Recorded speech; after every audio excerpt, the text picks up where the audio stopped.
Hello friends, आज आपण बनवतो आहोत पावभाजी। पावभाजीसाठी आपल्याला लागणार आहे साहित्य: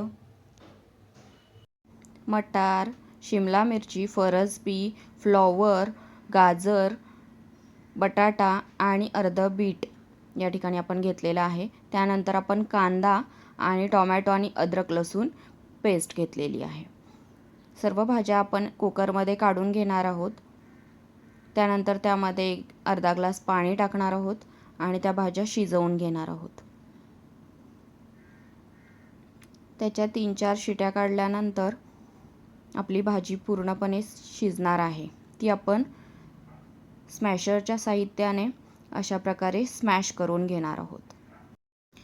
या ठिकाणी तुम्ही बघू शकताय भाजी आपली कशा प्रकारे स्मॅश झालेली आहे। त्यानंतर आपण एका पातेल्यामध्ये तेल घेणार आहोत। तेलामध्ये कांदा सोनेरी होईपर्यंत परतून घ्यायचा आहे। त्यानंतर तो बाजूला काढून आपण मिक्सरमधून बारीक करून घेणार आहोत। त्यानंतर टोमॅटो सुद्धा आपण त्यात तळून घेणार आहोत। तो सुद्धा आपल्याला मिक्सरमध्ये बारीक करायचा आहे। त्यानंतर आपण त्यात टाकलेली अद्रक लसूण आणि मिरचीची पेस्ट टाकलेली आहे। त्यात आपण कांद्याची पेस्ट टाकणार आहोत। त्यानंतर आपण टोमॅटो प्युरी टाकणार आहोत। जो टोमॅटो आपण फ्राय केला होता तोच टोमॅटो आपण यामध्ये वापरलेला आहे। त्यानंतर लाल तिखट, पावभाजी मसाला, हे सगळं मिश्रण आपल्याला एकत्र करायचं आहे।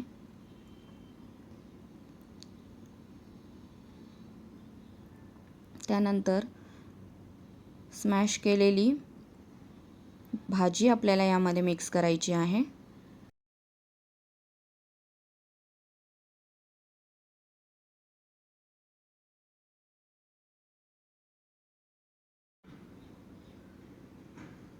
सर्व भाजी एकत्र करून घेतल्यानंतर त्यामध्ये आता आपण थोडीशी मटार उकडून ती त्यामध्ये दिसण्यासाठी फक्त घालणार आहोत, कारण आपली सगळी भाजी स्मॅश झालेली असते। त्यासाठी आपण दिसण्यासाठी थोडी मटार वरून टाकलेली आहे आणि चवीपुरते मीठ। आता याला छान उकळी येऊन द्यायची आहे। त्यामध्ये आपण थोडं पाणी ॲड केलं आहे आणि आपण आता बीट टाकत आहोत। बीट टाकून झाल्यावर आपण त्यात कोथिंबीर आणि बटर घालत आहोत। त्यानंतर एका तव्यामध्ये आपण बटर टाकून पाव गरम करून घेणार आहोत। अशा प्रकारे आपली पावभाजी रेडी झालेली आहे। आवडला असेल तर लाईक, शेअर, सबस्क्राईब करा।